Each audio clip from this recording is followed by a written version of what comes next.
आपका स्वागत है। आपके साथ मैं हूं जीनत सिद्दीकी। तमाम खबरें आपको दिखाएंगे, लेकिन अमित शाह क्या कुछ कह रहे हैं एक बार वो सुनते हैं पहले। नरेंद्र मोदी जी के नेतृत्व में भारतीय जनता पार्टी की सरकार बनने वाली है। ये मीडिया वाले, मीडिया के मित्र मुझे ये भी पूछते हैं कि अमित भाई आधार क्या है। लास्ट टाइम तो आपको यहां बहुत खराब बुरी तरह से आप हारे थे। मैं उनको कहना चाहता हूं कि झांसा कोई किसी को एक ही बार दे सकता है, बार बार नहीं दे सकता है। एक बार केजरीवाल जी ने दे दिया, उसके बाद में नगर निगम के चुनाव हुए, आप पार्टी का सुपड़ा साफ हो गया। उसके बाद में 2019 के चुनाव हुए, दिल्ली के 13,750 बूथों में से 12,064 बूथ पर भारतीय जनता पार्टी का झंडा फहराने का काम मेरे कार्यकर्ताओं ने किया है। 88% बूथों पर भारतीय जनता पार्टी ने विजय प्राप्त करी है। मैं आज कहना चाहता हूं, दिल्ली के चुनावी इतिहास में एक रिकॉर्ड है, रिकॉर्ड। किसी पार्टी ने 88% बूथों पर चुनाव जीता है और 56% से ज्यादा सीटें मिली। सातों के साथ हमारे सांसद आज यहां बैठे हैं, जनता का आशीर्वाद प्राप्त कर कर जीते। 2 लाख, 3 लाख, 4 लाख, 5-5 लाख के मार्जिन से जीते। और आज यही कार्यकर्ता जिन्होंने एमसीडी भी जिताया, लोकसभा भी जिताया, आज मेरे सामने खड़े हैं। और मैं मीडिया के मित्रों को कहना चाहता हूं कि मैं उनके भरोसे कह रहा हूं कि दिल्ली में भारतीय जनता पार्टी की सरकार बनने जा रही है।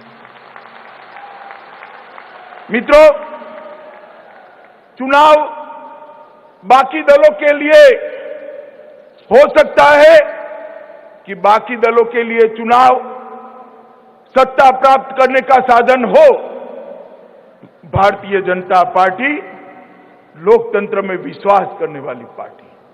हम मानते हैं कि चुनाव लोकतंत्र का महोत्सव होता है, एक मौका है भारतीय जनता पार्टी के कार्यकर्ताओं के लिए दिल्ली के घर घर जाना, हर नागरिक को मिलना और हमारी बात, हमारी विचारधारा, हमारे सरकार के किए हुए कामों को उन तक पहुंचाना। मैं आपको कहता हूं, मैं दुनिया के बहुत सारे देशों के लोकतंत्र का अभ्यास करा है। मैं आपको कहता हूं कि भारत का लोकतंत्र दुनिया में सबसे मजबूत लोकतंत्र है, मजबूत लोकतंत्र है। और उसको आगे बढ़ाने के लिए आज मेरे सामने भारतीय जनता पार्टी के कार्यकर्ताओं की जो फौज खड़ी है, मैं उसका आह्वान करने आया हूं कि चुनाव सभाओं से नहीं लड़ना है, चुनाव घर घर जाकर लड़ना है, चुनाव छोटी छोटी मोहल्ला मीटिंग कर कर लड़ना है। और मैं आज आपको कह देता हूं, वो मोहल्ला मीटिंगों की शुरुआत मैं स्वयं करने जा रहा हूं। मैं ही पार्टी के अध्यक्ष के नाते 50, 100, 150, 200 लोगों की मीटिंग लेने की शुरुआत करूंगा। और जितने नेता बैठे हैं, जितने कार्यकर्ता है, जिला अध्यक्ष है, मंडल अध्यक्ष है, काउंसिलर है, विधायक, सांसद रह चुके कार्यकर्ता हैं, सबको मैं अपील करना चाहता हूं कि एक भी व्यक्ति दिल्ली का न छूट जाए जिसके पास नरेंद्र मोदी का फोटो और कमल का निशान लेकर भारतीय जनता पार्टी का कार्यकर्ता ना जाए। मोदी जी ने भारत माता के एक सच्चे सपूत नाते 5 साल में जो काम किए हैं, वो लेकर हमने घर घर जाना है। मित्रों, दिल्ली के चुनाव का मुद्दा क्या है? ढेर सारे मुद्दे हैं, मगर दिल्ली में एक चर्चा बहुत चल रही है कि भाई ये चुनाव 3 महीने की सरकार वाला चुनाव है या 60 महीने की सरकार वाला चुनाव? और मित्रों, चुनाव 60 महीने की सरकार वाला लड़ना चाहिए।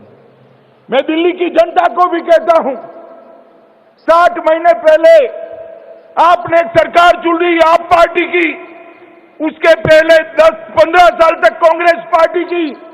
इन्होंने क्या किया, जरा हिसाब मांगिए उनसे। अभी अभी जनता के कल्याण के सारे पैसे अखबारों में एडवर्टाइज में देख रहे हैं। श्रीमान केजरीवाल का बड़ा बड़ा फोटो हम देख रहे हैं। ये शुरू कर दिया, वो शुरू कर दिया, ये कर दिया, बधाई हो बधाई हो बधाई हो। भैया 5 साल हुए, समाप्त क्या किया वो तो बताओ जरा। अब 5 साल के बाद शुरू कर रहे हो, आपको भी मालूम है समाप्त नहीं करना है। मैं दिल्ली की जनता को कहना चाहता हूं, 5 साल से सरकार चली, उसने क्या किया ये आपको हिसाब मांगना चाहिए केजरीवाल से। अभी ये जो कह रहे हैं वो सारी चीजें उनको भी मालूम है पूरी नहीं करनी है, इसलिए कह रहे हैं। मित्रों, जहां तक नरेंद्र मोदी जी का सवाल है, हमने कहा था कि अनधिकृत कॉलोनी को अधिकृत बनाएंगे, लोगों को अपने घर का मालिक बनाएंगे।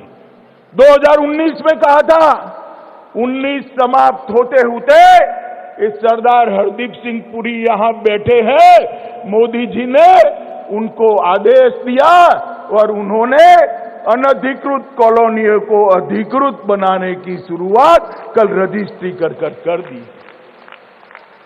मैं कहना चाहता हूं भारतीय जनता पार्टी के कार्यकर्ताओं को, अनधिकृत कॉलोनियों के 40 लाख लोगों तक आप जाइए और बताइए कि नरेंद्र मोदी जी ने।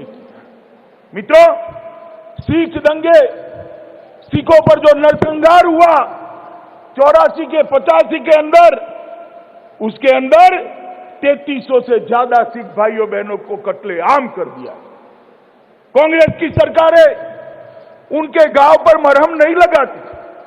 नरेंद्र मोदी सरकार आई, राजनाथ सिंह गृह मंत्री थे, हर परिवार को ढूंढ कर 5 लाख का मुआवजा देने का काम ये भारतीय जनता पार्टी की नरेंद्र मोदी सरकार ने। और जो दोषी थे वो भागते फिरते थे, उनको पकड़कर जेल की सलाखों के पीछे तिहाड़ में भेजने का काम भी नरेंद्र मोदी सरकार ने